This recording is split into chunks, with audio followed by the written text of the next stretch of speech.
Anne Frank, the brilliant little girl who kept a diary documenting her life in hiding while living under Nazi rule. Here in New York City, this groundbreaking new exhibit features a full-scale recreation of her hiding space, a global symbol of resilience and strength. Here's Spectrum News reporter Rebecca Greenberg. Each year, more than 1.2 million people travel to Amsterdam to visit the Anne Frank Museum. It's where the Jewish teen and her family hid for 2 years, evading Nazi soldiers.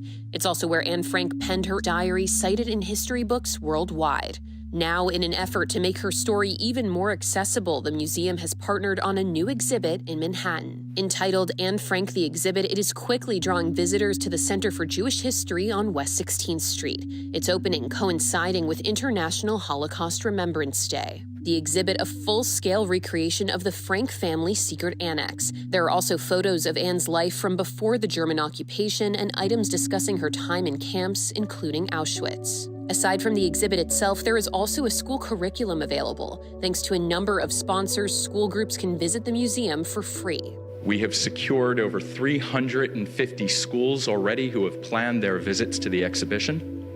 This is tens of thousands of school children who will make their way into this building. Facts in our present-day social media age are routinely manipulated and distorted, and to be able to have an opportunity to present people with a historical narrative that comes as close to the truth as absolutely possible is a really important thing. When students learn to identify hate, when they learn to confront it with empathy and critical thinking, they will become part of the solution.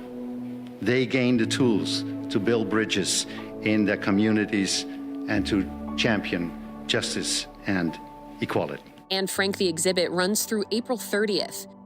That's Rebecca Greenberg reporting for us.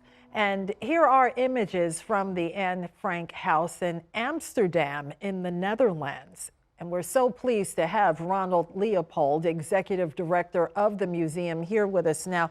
Thanks for making the time. I know this is a very busy time for you. Thank you for having me. Sure, and you traveled more than 3,000 miles from Amsterdam to be in New York City to kick off this exhibit here in Manhattan, which we just saw. Explain what visitors will see here in the city compared to the original Amsterdam Museum.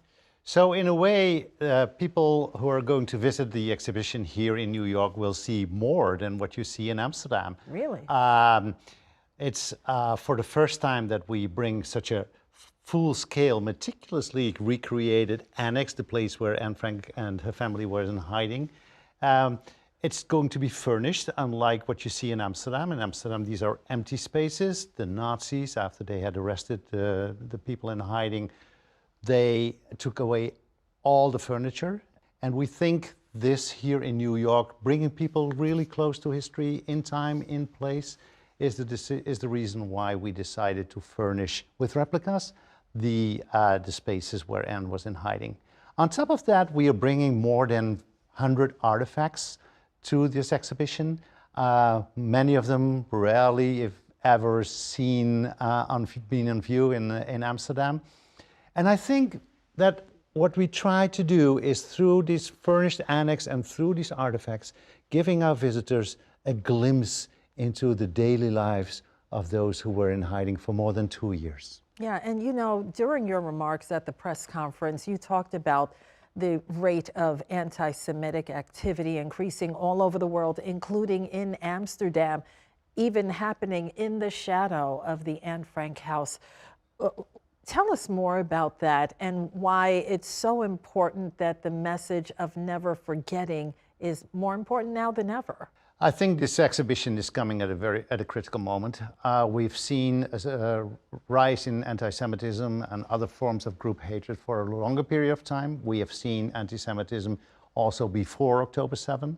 So I think we feel, in the context of all this, that our responsibility as also an educational organization has never been greater. And this exhibition is also in part a response to that responsibility. And lastly, what do you want visitors, especially school children in New York City, to take away from this exhibit? What we hope is that our visitors are going to learn about the past, are going to learn about Anne's life, but it's not enough to learn about history. we should also learn from history. And that's a good mission. Ronald Leopold, Executive Director of the Anne Frank House, thanks for your time and safe travels back to Amsterdam. Thank you. Our special report continues right after this. My name is Alice. I survived Auschwitz. This is what I want people to remember about Auschwitz.